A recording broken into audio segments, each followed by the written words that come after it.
नमस्कार, ठाकूर मसाला चॅनलमध्ये तुमचं खूप खूप स्वागत। आज आंबट गोड चवीची चटपटीत अशी चिंच आणि खजूरची चटणी बनवणार आहोत। कचोरी असो, समोसे किंवा पाणीपुरी असं कोणतंही चाट असलं तर आपल्याला ही चटणी हवी असते। तर बघूया रेसिपी। या ठिकाणी मी घेतले आहे चिंच, हिच्या बिया अशा काढून घेतल्यात। तर मार्केटमध्ये अशी सीडलेस चिंच मिळते।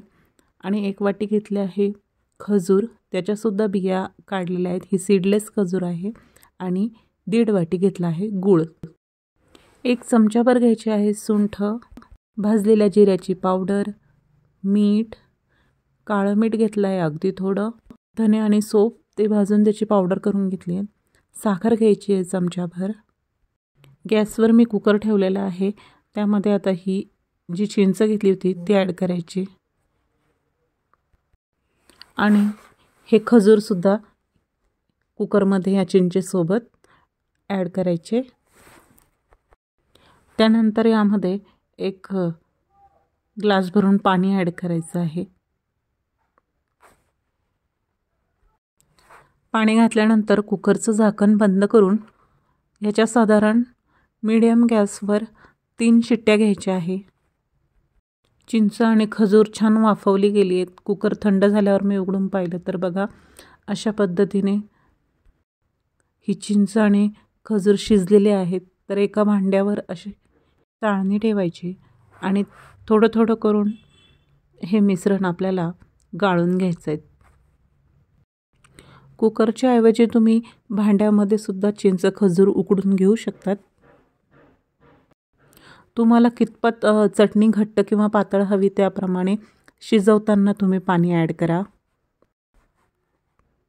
चमच्याच्या साहाय्याने चाळणीवर असं हलवून व्यवस्थित हे गाळून घ्यायचं आहे मिश्रण।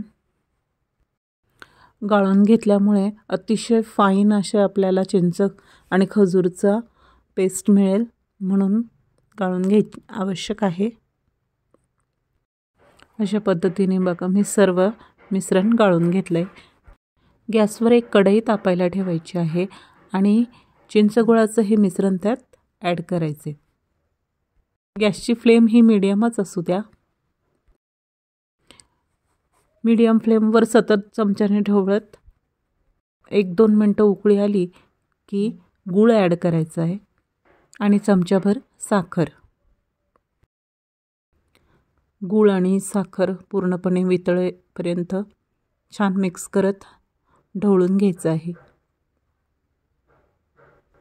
गुळाच्या ऐवजी फक्त साखरसुद्धा तुम्ही वापरू शकतात। छान उकळी आली आहे आणि उकळी आल्यानंतर चटणीचा रंग थोडा डार्क व्हायला लागतो आणि आता यावेळेस आपल्याला या चटणीमध्ये ॲड करायचं आहे मीठ, भाजलेले धने आणि सोपची पावडर, भाजलेल्या जिऱ्याची पावडर, लाल मिरची पावडर, मी या ठिकाणी काश्मीरी लाल मिरची घेतली आहे, थोडीशी सुंठ पावडर घालायची आहे आणि अर्धा चमचा काळं मीठ घालून व्यवस्थित पुन्हा ढवळून मिक्स करून घ्यायचे।